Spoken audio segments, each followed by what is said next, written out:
hanging out in Central Square at the shop. Some of you guys have probably been to. Dale Caswell is the person who owns the shop. The guy in front of you right now is Chris Hulsizer. He got out 25 times last year, primarily at Brewerton, picked up a feature win in the Sportsman division there, by the way. Also ran Glen Ridge, 5 Mile Point, Fulton, and, of course, Super Dirt Week. Although Super Dirt Week didn't go as well as he had thought. Chris, good to see you again. How you doing, man? Good to see you, Doug. Good. 2 cars. Let's talk about that. You only had one last year. What's going on? We were fortunate enough that my new sponsor ended up winning a raffle for a 2020 Bicknell, and that is looking like it's going to be our primary car for next year, or this year. So we are going to switch to the Bicknell from the Troyer?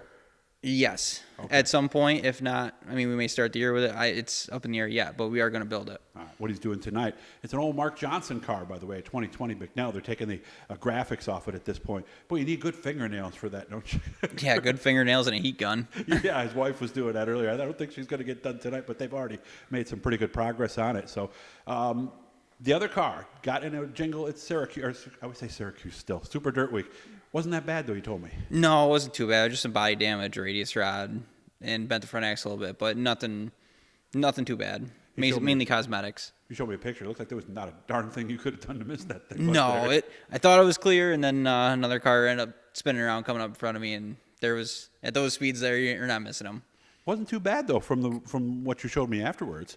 No, like I said, it was mainly cosmetics, but, something like that still takes a big toll there. Mm-hmm. Had to feel great about winning at Brewerton. That was pretty good. I was speechless for that. I mean, everything aligned. I mean, all day long at work, I kept looking at Dale, and I'm like, I want to rain one more time. And it was like 2 o'clock, and it was pouring so bad. I remember. Oh, really? Yeah, he came back inside and goes, there's no way we're racing today. I'm like, we're doing it. Mm-hmm. So. And did you know from the handicapping that you were starting up front? Yeah, I knew that. All week long, I kept telling everybody, I go, this week it's checkers or wreckers. I go, I don't care what it takes. Yeah, because with the handicapping, I know Brewerton and Fulton actually put that on their website every week, too, so there's no doubt, right? Yep. Yeah, so you're sitting there going, please don't rain out. Here's my chance, right? Yeah, that or it would have been the following week. But, I mean, all week long, I knew it. I kept telling everybody, I go, I'm winning this week. I go, it's happening. Mm-hmm. So the big pressure thing must have been just qualifying through the heat, because otherwise that wouldn't have mattered, right? Yeah, that was kind of tough. We were all talking about gear. Me, John, and Dale, we all swapped gears, and then I started the pole at the heat race, and I ended up finishing third behind Rogala and Sabaka. And I was kind of like, well, at least it's handicapped, so I still start good in the feature. But I was kind of like, so I swapped back to the gears I've been running. Okay. And well, that was the end of the story. Anybody challenge you? No, Rogala was close at the end, but he wouldn't have found a line past me at the time. The top was dominant. The bottom was good, but I mean, me and him kind of checked out from the field on the outside. Oh, okay. So just what do you tell yourself? Just hit your marks, just run your line? Just run your line and stay smooth. I mean, I'd rather have the pass at the end for the win. Right, just sure. Taking the lead and checking out, you don't know how close anybody is. I kept trying to look at the scoreboard and try to see who was behind me, and I know it wasn't any like recognizable numbers from like Alan Fink or Dale, any of the bigger names with all the new equipment. So I was like, all right, it should be pretty good. So I guess I'm surprised you could actually see that at Brewerton. Do you pick it up like as you make the turn? You can see it through 1 and 2 a little bit. Okay. And a little bit down the front stretch if you really turn your head, but it's still hard to see. Yeah, because Oswego, it's about the easiest to see. Yeah, going in the corner at full speed, you can see it. Fulton's easy, isn't it? Because of where it is, right? But there's some tracks don't even have that. So like 5 Mile doesn't even use transponders. I didn't know that until I got there. So, of course, we're sad they're not here anymore. That was one of the shows he made, by the way, at the end of the year. And I'm sure part of you, because my only win, I started up front and led every lap. Part of you now wants that win where you start 8th and make that late race pass, right? I mean, it's always more fun to come through the field. I mean, there was a couple times last year I came up through the field. The one night I started 4th and ended up getting turned around on lap 2 and restarted 23rd or 20th. And at lap 23, I was sitting in 6th. And then ended up, casually hitting a Uke tire, and it rolled the front axle back just enough where it threw everything off, and I ended up spinning around to the infield. Oh, jeez. But it is what it is. Things happen. Yeah, because I think some people falsely think that if you have 4 divisions, there's only 4 people that are happy at the end of the night.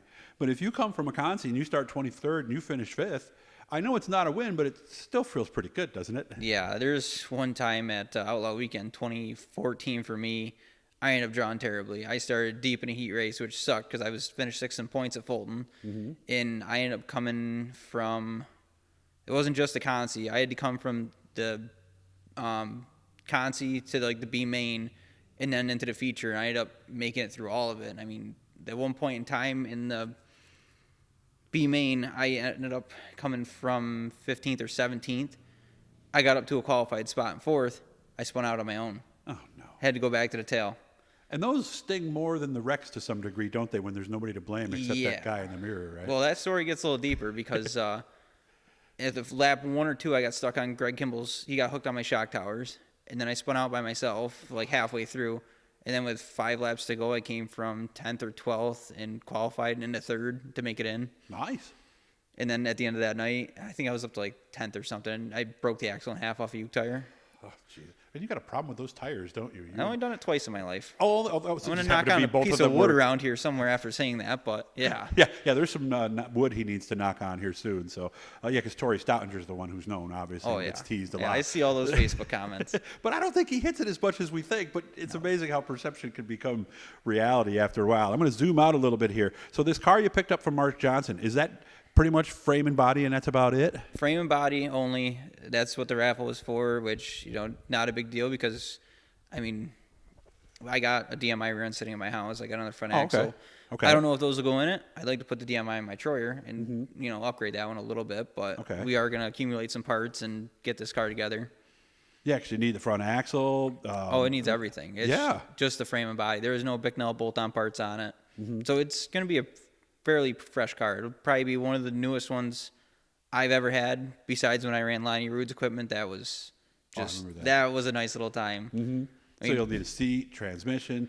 Do you go with the next gen or do you go with the original one? We're going to get a Gen 2 for this one. Gen 2, I still have an original one in my car, which isn't bad, but it's nice having the shifters easily reachable. I hear the older ones are kind of like more durable. Yeah, they say they are, but I haven't had any problems with the other ones. I've used them a bunch of times. Some people say they break more. John broke one this year in Sportsman, but on how well you take care of your equipment. And are they easier to fix too, the older ones versus the Gen 2? I have no idea. We'll get back to him on that later then and find out. So the goal is, you told me to have, is it this car, the other car, or one of the cars ready for motorsports? I'd like to have the Bicknell ready for it. That's the goal we set. We'll see if we get there.